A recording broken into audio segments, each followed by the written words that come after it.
বিশ্ব ইতিহাসে মিশর একটি অবিশ্বাস্য নাম। নীল নদের তীরে জন্ম নেওয়া এই সভ্যতা হাজার হাজার বছর ধরে মানব জাতিকে দিয়ে জ্ঞান, সভ্যতা, শিল্পকলা, ধর্ম আর রহস্যের ভাণ্ডার। চলুন আমরা সময়ের পেছনে ফিরে যাই আর মিশরের প্রাচীন গল্প শুনি। ফেরাউনদের সময় থেকে আধুনিক কাল। প্রাচীন মিশরের জন্ম খ্রিস্টপূর্ব 3100 থেকে 2181। প্রায় 5000 বছর আগে ফারাও নরমান উত্তর ও দক্ষিণ মিশরকে একত্রিত করেন। তখন থেকে শুরু হয় বিশ্বের অন্যতম প্রাচীন সভ্যতা। নীলনদ ছিল মিশরের প্রাণ। প্রতি বছর নীলনদের বন্যা ফসলের জমিকে উর্বর করত। এই সময় তৈরি হয় বিশাল পিরামিড। ফেরাউনরা বিশ্বাস করতেন মৃত্যুর পরও জীবন আছে, তাই তারা তৈরি করতেন মমি আর অমূল্য ধন সম্পদ কবরের ভেতরে রাখতেন। মিশরীয়রা বহু দেবতার পূজা করত, সূর্যের দেবতা, বিকাশের দেবতা হোরাস পর্যন্ত। মধ্য ও নতুন রাজ্য খ্রিস্টপূর্ব 2000 থেকে 1000।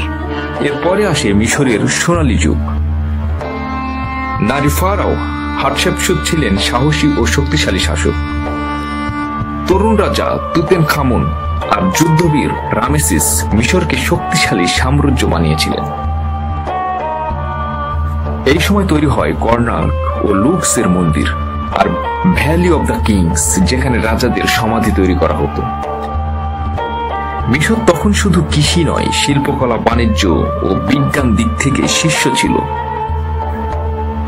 পতনের যুগ ও বিদেশি শাসন খ্রিস্টপূর্ব 1000 থেকে 332।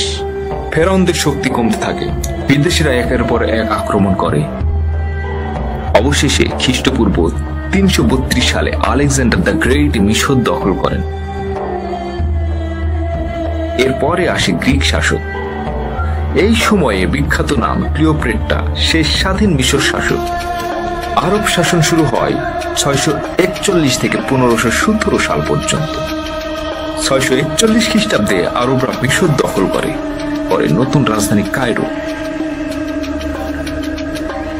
এখানে গড়ে ওঠে আল আজহার বিশ্ববিদ্যালয়, যা আজও ইসলামিক জ্ঞানের অন্যতম প্রধান কেন্দ্র। মিশর তখন বাণিজ্য, জ্ঞান আর সংস্কৃতিতে সমৃদ্ধ।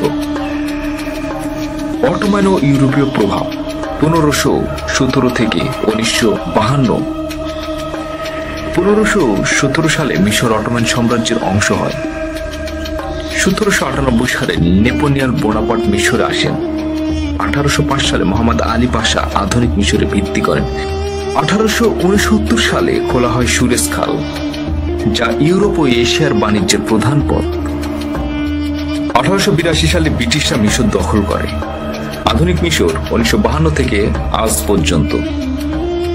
1952 সালে সামরিক বিপ্লব ঘটেন। নেতৃত্বে ছিলেন গামাল আবদেল নাসের।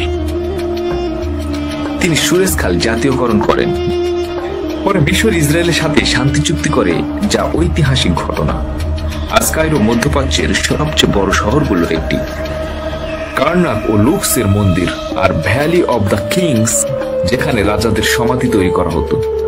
মিশর তখন শুধু কৃষি নয়, শিল্প, বাণিজ্য ও বিজ্ঞানের দিক থেকে শীর্ষে ছিল। প্রাচীন মিশর শুধু অতীতের ইতিহাস নয়, এটি মানুষের কল্পনা ও সৃজনশীলতার এক অবিশ্বাস্য চিহ্ন।